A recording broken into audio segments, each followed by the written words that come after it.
పెట్టాల్సిందిగా కోరుతున్నాం. తాలూకా ఆఫీసులు ఏంటి పెట్టవచ్చు ఇక్కడ స్టేజ్ పక్కన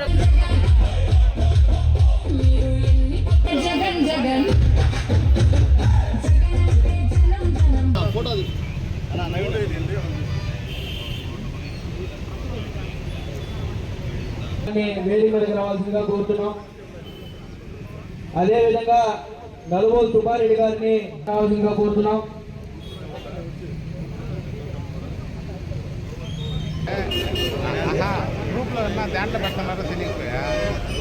ఇచ్చిన పిలుపు మేరకు డిఎస్సిలో జరిగిన అవకతవకలు, అవినీతి, అక్రమాలకు నిరసనగా రాష్ట్రమంతటా కూడా ఈ రోజు నుంచి రిలే నిరాహార దీక్షలు జరుగుతున్నాయి.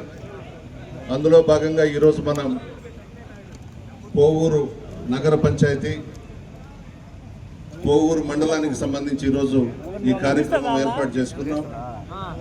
ముఖ్య అతిథిగా నా సోదరుడు మాజీ మంత్రివర్యులు శ్రీ అనిల్ కుమార్ యాదవ్ గారు ఈ కార్యక్రమానికి విచ్చేసినందుకు ధన్యవాదాలు తెలియజేస్తూ అందరికీ కూడా నమస్కారాలు. ఈరోజు డిఎస్సి విషయంలో విద్యార్థులు, యువత అంతా కూడా రోడ్ల మీదకి వస్తున్నారు. చంద్రబాబు నాయుడు, లోకేష్ ఇద్దరూ కలిసి ఈ డిఎస్సి ద్వారా నియమించాల్సినటువంటి టీచర్ పోస్టులన్నీ కూడా అమ్ముకున్నారు. ఒక్కొక్క పోస్టుకి 15 లక్షల నుంచి 20 లక్షల దాకా రేట్లు పెట్టడం కూడా జరిగింది.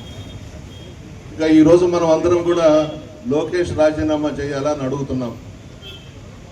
లోకేష్ చెడిపోవడానికి కారణం చంద్రబాబు నాయుడు. చంద్రబాబు నాయుడికి ఒక్కగానొక్క కొడుకు లోకేష్. చంద్రబాబు నాయుడు మంత్రిగా, ముఖ్యమంత్రిగా ఉన్నప్పుడు ఆ సంపాదించిన డబ్బంతా కూడా ఇంట్లో లోకేష్ కళ్ళతో చూశాడు, చూసి నేర్చుకున్నాడు. నేర్చుకునే ఈరోజు విద్యాశాఖ మంత్రిగా ఒక్కొక్క పోస్టుకి ఎంత తీసుకోవాలని అనేది నియమించి అర్హులైనటువంటి వాళ్ళందరినీ కూడా ముందుగా ఈ మధ్య నన్ను రాష్ట్ర యోజన విభాగంలో జనరల్ సెక్రటరీగా నియమించారు. దీనికి జగన్మోహన్ రెడ్డి గారికి ధన్యవాదాలు. ఈరోజు ఈ దీక్షకి ఇంతమంది నిరుద్యోగులు, విద్యార్థులు, ఇంతమంది ప్రజలు హాజరవుతున్నారంటేనే ఈ ప్రభుత్వం ఎంత విఫలమైందో అర్థమవుతుంది.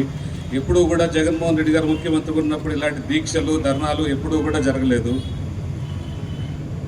2025లో జరిగిన డిఎస్సి అవకతవకలపై లోకేష్ గారు తక్షణమే రాజీనామా చేసి సిబిఐ ఎంక్వైరీ చేసి విచారణ జరిపించాలి.